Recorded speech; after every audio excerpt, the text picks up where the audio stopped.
Hi നമസ്കാരം, ഞാൻ doctor നബ്ല. എല്ലാവർക്കും നബ്ല സ്റ്റോക്കിലേക്ക് സ്വാഗതം. കുറച്ചു കാലം മുമ്പ് നമ്മൾ ചെയ്തിട്ടുണ്ടെന്നു എന്താണ് temporomandibular joint, temporomandibular ജോയിന്റിൽ ഉണ്ടാകുന്ന പ്രധാനപ്പെട്ട ബുദ്ധിമുട്ടുകൾ എന്തൊക്കെയാണ്, അത് മാറ്റാൻ നമുക്ക് എന്തൊക്കെ ചെയ്യാം, അങ്ങനെ കുറച്ച് കാര്യങ്ങൾ നമ്മൾ വീഡിയോ ചെയ്തിട്ടുണ്ടായിരുന്നു.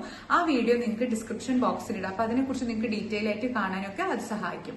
അപ്പൊ ഇന്ന് നമ്മൾ ക്ലിനിക്കിൽ കൂടുതലായിട്ട് ഈ ടെമ്പറോ മാൻഡിബുലാർ ജോയിന്റ് ഇഷ്യൂസ് ആയി വരുന്നത് കൊണ്ട് അത് മാറ്റാൻ, ആ ഒരു പെയിന് നമുക്ക് കുറയ്ക്കാൻ എന്തൊക്കെ കാര്യങ്ങൾ ചെയ്യാം അല്ലെങ്കിൽ എന്തൊക്കെ കാര്യങ്ങൾ നമ്മൾ ശ്രദ്ധിക്കാമെന്ന് ഇന്നത്തെ വീഡിയോയിലൂടെ നമുക്ക് കാണാം. അപ്പോൾ ഈ ചാനൽ നിങ്ങൾ ആദ്യമായിട്ടാണ് കാണുന്നതെങ്കിൽ തീർച്ചയായും ലൈക്ക് ചെയ്യാനും സബ്സ്ക്രൈബ് ചെയ്യാനും മറക്കരുത്. ചെറിയ ചെറിയ കാര്യങ്ങൾ നമ്മൾ കുറച്ച് ശ്രദ്ധിക്കുകയാണെങ്കിൽ നമുക്ക് ആ പെയിന്, സിവിയർ പെയിന് നമുക്ക് കുറച്ചെടുക്കാൻ സാധിക്കും. അതിൽ പ്രധാനപ്പെട്ട ഒന്നെന്ന് പറഞ്ഞു കഴിഞ്ഞാൽ ഈ ടെമ്പറോ മാൻഡിബുലാർ ജോയിന്റ് നമ്മുടെ മുകളിലെ മാക്സില അതുപോലെ തന്നെ മാൻഡിബിളിനെ കണക്ട് ചെയ്യിക്കുന്ന ജോയിന്റ് ആണ്. ഇവിടെ ആയിട്ടാണ് വരിക, നമ്മുടെ ചെവിയുടെ ജസ്റ്റ് ഈ ഒരു മുൻവശത്തായിട്ടാണ് വരിക.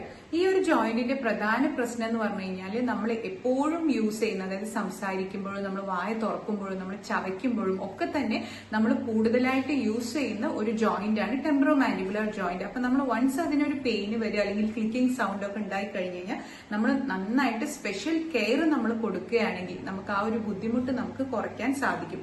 ഫസ്റ്റ് നമ്മൾ എന്തുകൊണ്ടാണ് നമുക്ക് ടെമ്പറോ മാൻഡിബുലാർ ജോയിന്റ് വരുന്നത് എന്നുള്ളത് നമ്മൾ കണ്ടെത്തി അതിന് ട്രീറ്റ്മെന്റ് സ്റ്റാർട്ട് ചെയ്യണം. അതിന്റെ കൂടെ തന്നെ ഇത്തരത്തിലുള്ള കുറച്ച് ടിപ്സുകൾ നമ്മൾ ശ്രദ്ധിക്കുകയാണെങ്കിൽ നമുക്ക് ആ പെയിൻ വരുന്നത് നമുക്ക് കുറയ്ക്കാൻ സാധിക്കും. അതിൽ ഫസ്റ്റ് വൺ എന്ന് പറഞ്ഞാൽ നമ്മൾ കഴിക്കുന്ന ഭക്ഷണം, അതായത് ഹാർഡ് ആയിട്ടുള്ള ഭക്ഷണങ്ങൾ നമ്മൾ മാക്സിമം ഒഴിവാക്കുക. കുറച്ചു കാലത്തിന് നമുക്ക് ആ ഒരു പെയിന് മാറുന്നത് വരെ നമുക്ക് സോഫ്റ്റ് ആയിട്ടുള്ള ഭക്ഷണങ്ങൾ നമ്മൾ ഉപയോഗിക്കുക. അതുപോലെ തന്നെ രണ്ട് സൈഡിലും ഈക്വൽ ആയിട്ട് ഇട്ടിട്ട് വേണം നമ്മൾ ചവയ്ക്കാൻ. അതുപോലെ ഒരുപാട് ഫോഴ്സ് കൊടുത്ത് നമ്മൾ വായ തുറക്കുകയോ അടയ്ക്കുകയോ നമ്മൾ ചെയ്യുന്നത് ഒഴിവാക്കാൻ ശ്രദ്ധിക്കാം. എപ്പോഴും ഫുഡ് കഴിക്കുമ്പോൾ സോഫ്റ്റ് ആയിട്ടുള്ള ഫുഡുകൾ നമ്മൾ കഴിക്കാൻ ശ്രദ്ധിക്കുക. രണ്ടാമത്തേതായിട്ട് എന്ന് പറഞ്ഞാൽ നമ്മൾ നന്നായിട്ട് വെള്ളം കുടിക്കുക. നമ്മൾ വെള്ളം കുടിക്കുന്നത് നമ്മുടെ ശരീരത്തിൽ, അതായത് മസിൽസിനൊക്കെ ഹൈഡ്രേറ്റ് ആക്കി നിർത്താനും അതുപോലെ തന്നെ ആക്റ്റീവായി നിർത്താനും ഇത് വളരെയധികം സഹായിക്കും. അപ്പൊ നമ്മൾ നന്നായിട്ട് ഹൈഡ്രേറ്റ് ആയി ഇരിക്കുക അല്ലെങ്കിൽ ധാരാളം വെള്ളം കുടിക്കുക എന്നുള്ളതും അത്യാവശ്യമാണ്.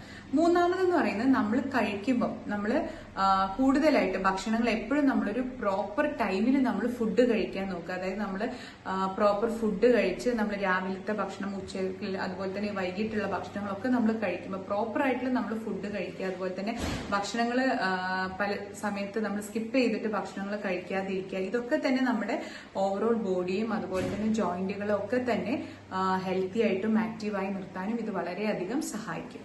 ചില ആൾക്കാർക്ക് നന്നായിട്ട് പെയിൻ ഉണ്ടാവാറുണ്ട്. ഇത്തരത്തിലുള്ള കേസിൽ അവർക്കൊരു പെയിൻ റിലീഫിനായിട്ട് നമുക്ക് ചൂട് വെള്ളം പിടിക്കുന്നത് നല്ലതാണ്. അതായത് ജോയിന്റിൽ നമുക്ക് എവിടേക്കാണോ പെയിൻ ഉണ്ടാവും, ചിലർക്ക് ഈ ഒരു TMJ പെയിന് വന്നു കഴിഞ്ഞാൽ തലവേദന, അതുപോലെ തന്നെ ബാക്ക് പെയിന്, ഷോൾഡർ പെയിന്, അങ്ങോട്ടൊക്കെ പെയിൻ ഏത് സൈഡിലാണോ അതിന് റിലേറ്റഡ് ആയിട്ടുള്ള ഏരിയയിലൊക്കെ പെയിന് വരാനുള്ള ചാൻസ് ഉണ്ട്. അങ്ങനത്തെ ആൾക്കാർക്ക് നമ്മൾ തുണി ചൂടുവെള്ളത്തിൽ മുക്കിയിട്ട് ആ ഒരു ഏരിയയിൽ പിടിച്ചു കൊടുക്കുന്നത് വളരെ പെയിന് റിലീഫ് ആവാനുള്ള സാധ്യതയുണ്ട്. അപ്പം രാവിലെ 2 നേരം വെച്ചിട്ട് രാവിലെയും ഉച്ചയ്ക്കും നമ്മൾ ഇത് ചെയ്യുന്നത് വളരെയധികം നല്ലതാണ്.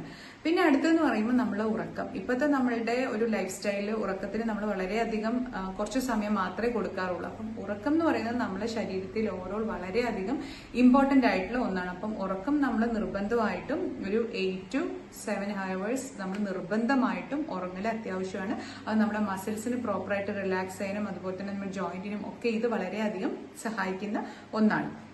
അപ്പൊ ഇത്തരത്തിലുള്ള ചെറിയ ചെറിയ കാര്യങ്ങൾ, പിന്നെ അതുപോലെ തന്നെ ശ്രദ്ധിക്കേണ്ട ഒന്നാണ് നമ്മൾ ഒരുപാട് സ്ട്രെസ്ഡ് അല്ലെങ്കിൽ ഒരുപാട് ടെൻഷൻ അങ്ങനെയുള്ള ജോലികൾ അല്ലെങ്കിൽ അങ്ങനത്തെ ഒരു പെട്ടെന്ന് വേഗം ടെൻഷൻ ആവുന്ന അല്ലെങ്കിൽ പെട്ടെന്ന് നമുക്ക് സ്ട്രെസ് ആകുന്ന ഒരാളാണെന്നുണ്ടെങ്കിൽ എപ്പോഴും നമ്മളൊരു റിലാക്സ്ഡ് അല്ലെങ്കിൽ നമ്മളുടെ ഓവറോൾ ബോഡി നമ്മൾ റിലാക്സ് ആയി നിർത്തുക. അതുപോലെ തന്നെ നമ്മൾ ഇപ്പോൾ മെഡിറ്റേഷൻസ് നമുക്ക് പ്രാക്ടീസ് ചെയ്യാം, യോഗ, എക്സസൈസ് ചെയ്യുക. ഇതൊക്കെ തന്നെ നമ്മുടെ ബോഡി നമ്മളെ മെന്റലി ആൻഡ് ഫിസിക്കലി നമ്മളെ ഹെൽത്തി ആക്കിയിട്ടും അതുപോലെ തന്നെ റിലാക്സ്ഡ് ആയിട്ടും അതുപോലെ തന്നെ സ്ട്രോങ് ആയിട്ട് നിർത്താൻ ഇത് വളരെയധികം സഹായിക്കും. അപ്പൊ ഇത്തരത്തിലുള്ള കുറച്ച് കാര്യങ്ങൾ നമ്മൾ ശ്രദ്ധിക്കുകയാണെങ്കിൽ നമുക്ക് ഓവറോൾ ബോഡി, TMJ പോലുള്ള ജോയിന്റുകളിൽ മാത്രമല്ല നമ്മൾ ഓവറോൾ ബോഡിയെ നമുക്ക് ഹെൽത്തി ആക്കി എടുത്താനും ഇത്തരത്തിലുള്ള അസുഖങ്ങൾ നമുക്ക് പതുക്കെ പതുക്കെ കുറച്ചെടുക്കാനും നമുക്ക് ഇത് വളരെയധികം സഹായിക്കും.